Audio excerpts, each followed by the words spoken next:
What's going on, guys? Welcome back to WWE Network and Show, where I, Graham Jason Matthews, break down all the original content you watch on the WWE Network and on Peacock and on Vice. As today we're talking Season 4, Episode 9 of Dark Side of the Ring on Bash at the Beach 2000. Now, I've been looking forward to this episode just because I felt like it was the equivalent of the Montreal Screwjob episode from Season 1.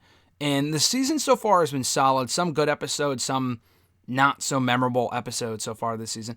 Largely an enjoyable season.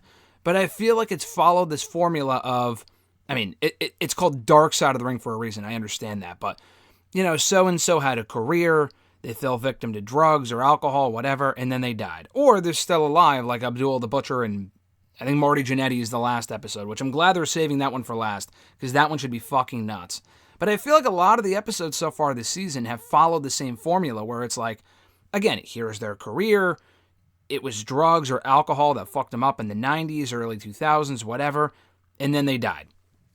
Or their career was over, whatever. That's not what this episode was. Now, whether you liked it or not, at least it was different, which I appreciated. Russo comes across like a fucking moron. Bischoff came across not the greatest either. Hogan was obviously not on the episode. I don't know if Hogan's ever been on an episode of Dark Side of the Ring. I said this, I think, last week or on a previous episode. He might have been on the, not Montreal Screwjob episode, but the Macho Man Randy Savage one. And if not, he's never wanted to be on because he feels like it's just beneath him, whatever. He never will be on. Booker T, it would have been nice to have heard his perspective on this whole thing because he was involved. Because he ended up winning the World Championship that night, but he worked for WWE. That wasn't going to happen. But we heard from Jarrett. We heard from Eric Bischoff. We heard from Vince Russo. Those were the three key people in this whole thing. And we also heard from Dave Meltzer for his perspective on it from a journalist standpoint, and Lance Storm, who worked for the company at that point. It was an interesting, enjoyable episode, not because anyone came across great. I mean, Jarrett kind of got fucked over in that situation. Not really him, but more so Bischoff and Russo. The fact, it's kind of like the Montreal Screwjob episode, where they went back and forth as far as, like, no one person came across better than the other. I mean, I guess Bischoff did by a little bit, more so than Russo, who just, his perspective on it hasn't really changed, and he hasn't really come, I mean, obviously he calls it a disaster, but he takes no real blame in what happened that night. So we'll get into it here. Russo says, the first thing that we hear on the episode is from fucking Vince Russo, who says that he despises the wrestling business, and that he's been in the business now for 30-something years, since the early 90s. Despite hating the business, he's still in the business, talking about it, writing about it, working with companies. I mean, for someone who hates wrestling as much as he does, he really likes still being in it, because that's where he knows his bread and butter is. But anyway, Dave Meltzer, who I mentioned was one of the talking heads on this thing, was asked, do you think Vince Russo has done more harm to the wrestling business or to help it? And Meltzer kind of sits and thinks about it for a second and says, yeah, he's done more harm. Bischoff, they talk about how he led WCW at that point in the mid-90s, and they needed to be different to be successful than WWE. And he thought they needed to be live. That worked. They took Nitro live. He saw Nitro at that point as a bad imitation of what WWE was already doing. So before he got there, he thought it was terrible creatively. Had to do the exact opposite of what WWE was doing at that point. So he focused on a certain demographic that WWE wasn't focusing on, and it led to him getting this big boom as far as Nitro goes, and he stumbled upon the NWO when they already had Hogan at the time, but Diamond Dallas Page, who worked for WCW, told Bischoff, hey, Scott Hall wants to leave WWE. And then Kevin Nash followed suit. And that was how the NWO was born. We all know that story, blah, blah, blah. But this kind of fell into his lap. He capitalized on it, and it turned into one of the biggest angles in wrestling history. Russo, on the other hand, already worked for WWE at that point, working for the magazine and then later for the creative team.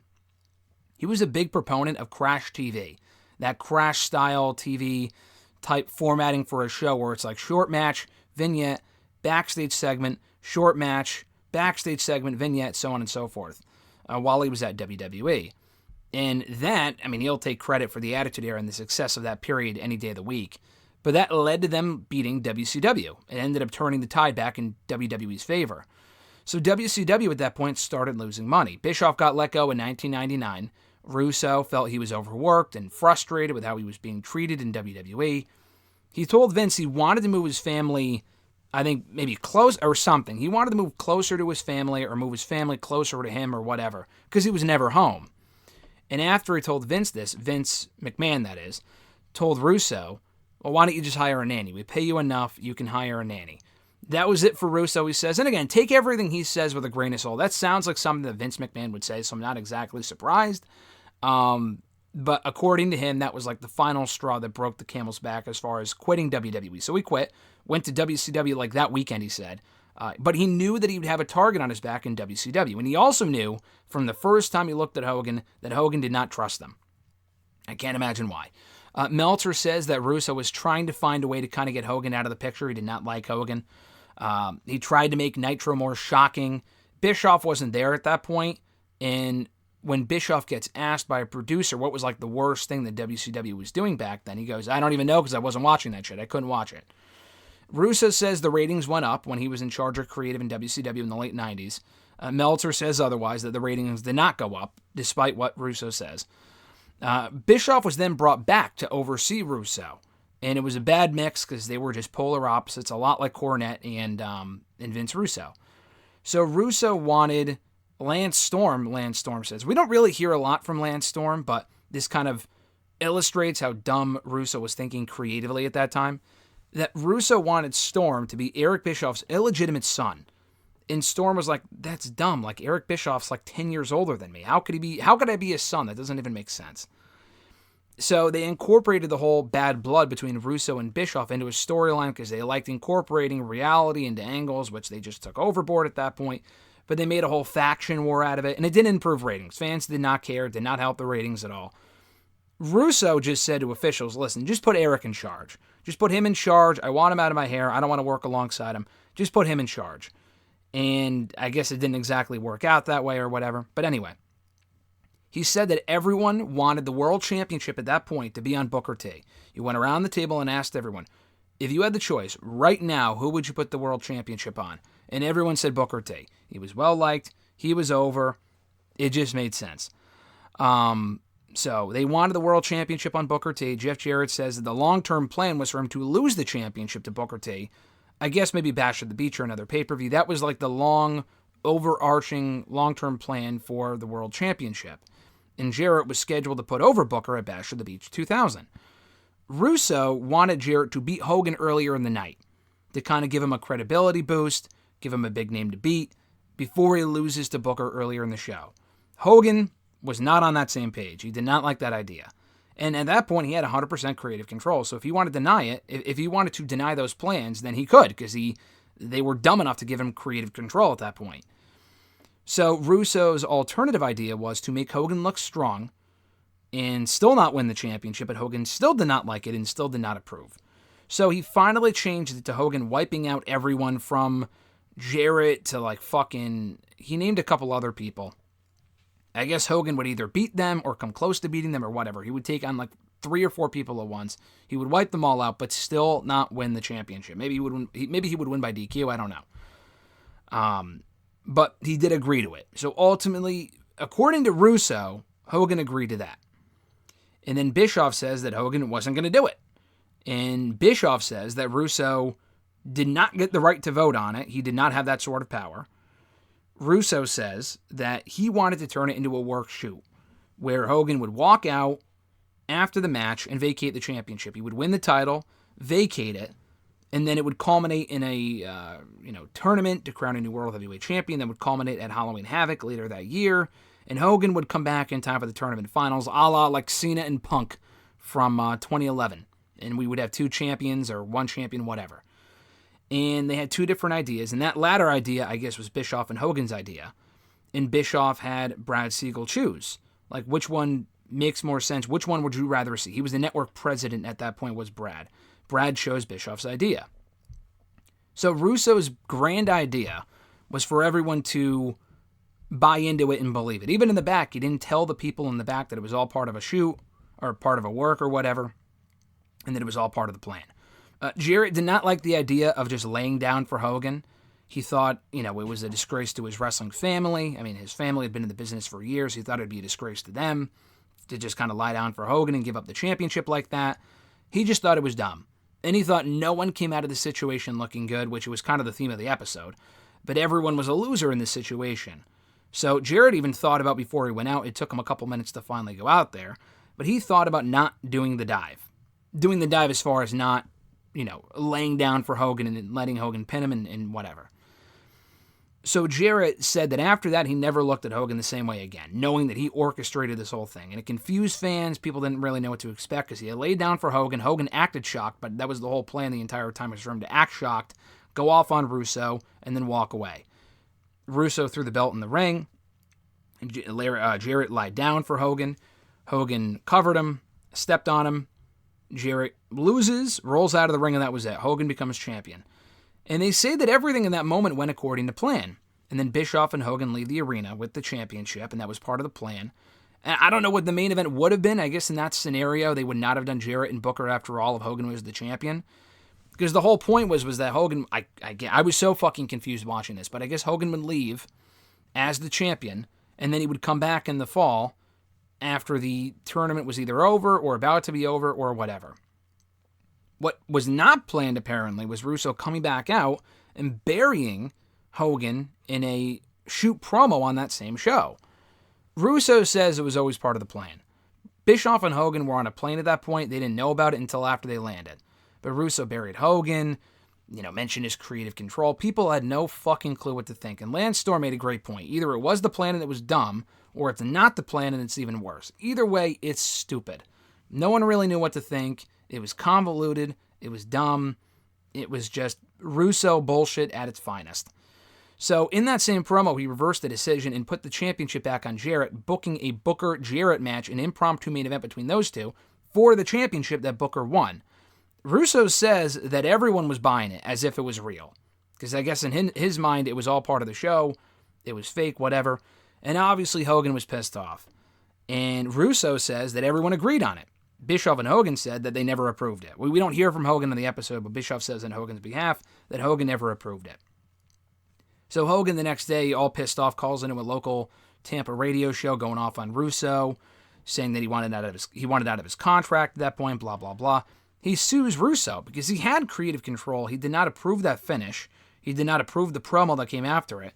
So he sued Russo over it. Jarrett thought it was dumb that Hogan was even suing. Thought that he shouldn't have sued because he thought it was stupid. The whole thing was dumb. Russo says that the first judge threw it out, and they appealed to a second judge. And there was a fax, apparently, that came into the WCW office like 2 days before the show saying that Hogan did not approve of it. Russo didn't see it because the office was closed, so how would he have known about it? Meltzer said that he had never heard that story before. It's just a fucking mess. So the Georgia Supreme Court ultimately denied Hogan's appeal. And like I said earlier, they said that Hogan wanted out of his contract. Meltzer said that there was nothing left for Hogan to do there. And then Bischoff says that Meltzer never liked Hogan and that he was a useful idiot and he has no idea what he was talking about, blah, blah, blah. They kind of come to the conclusion that they don't really know what Hogan's vision was that night, if he just wanted to make money off of it or something, and they couldn't really quite figure out what the fuck even happened, or why he wanted to do what he did, or why they went the route that they did, and what the original idea before Russo even fucked it up, what that was supposed to accomplish. Jarrett thought the whole thing was stupid, which, spoiler alert, it was. So ultimately they mentioned that Turner settled with Hogan, and Bischoff never got a number, but he said it was for no less than 7 figures, like a stupid amount of money, like the high 7 figures, he said. Jarrett said that the whole thing only really benefited Hogan in the end. Meltzer liked that Booker was champion. That was really the only saving grace to come out of the whole angle, was that Booker was champion, albeit for a little while. Bischoff doesn't think that whole incident, the Bash at the Beach 2000 incident, was the final nail in the coffin. It was already a dying, floundering company, they say, but he doesn't think that was what killed the company. They mentioned to kind of close out here that Bischoff was going to buy WCW for $67 million, he said. And Turner, before the deal could be completed, they took it off the table because they didn't want wrestling anymore. So WCW ended up being sold for like $2 million or something. That's what Meltzer said, which seems surprisingly low. You could probably figure it out with a quick Google search, but that's what they said here, I think.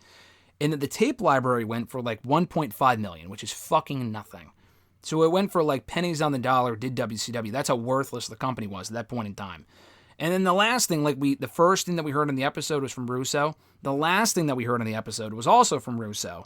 And he says that this stuff does not matter, and that he sees it as a job. And that when anyone asks him for advice how you can get into the business, his answer is don't. And that was it. So A convoluted, confusing episode, but I appreciate the attempt to do something different compared to what we've gotten on the season so far. I liked the episode because it was such a fucking mess. The whole angle was a fucking mess. I mean, the fact that this episode's such a mess with all the stories intertwining and not making sense and nothing really adding up and no one really coming across great, aside from Jeff Jarrett, who didn't really do anything wrong. He just kind of got fucked over. It made for a fun car crash of an episode. Not like the greatest episode ever, but it reminded me, like I said earlier, of the Montreal Screwjob episode, where you kind of know pretty much everything that they're going to talk about. No real ground was broken with this episode. You're not going to really learn anything. If you already know about Bash at the Beach 2000, followed the incident, watched it live, or knew about it from, looking it up or whatever from 20 plus years ago, you probably will not learn anything new from the episode, but it was entertaining enough where I thought it was worthwhile. And thankfully, it was not the season finale. That comes next week with the Marty Jannetty episode, The World According to Marty Jannetty, I think is what it's called. So I'm looking forward to watching that one. This was an interesting one, though. I say that a lot, but I enjoyed this for what it was. The Bash at the Beach 2000 edition of Dark Side of the Ring. Thank you guys for checking out my review. I appreciate it. Be sure to like the video, drop a comment, share the video, and subscribe to the channel for more daily content. More content coming this weekend, hopefully, while I'm in Detroit for SummerSlam, so keep an eye out for that. If I'm not busy, there might be no content. I have no idea. It really comes down to what I have time for, so just keep an eye out and hit the bell button to be notified every time a new video goes up. Nonetheless, have a great one, guys. I'm Graham G. Matthews, and I'll catch your ass down the road.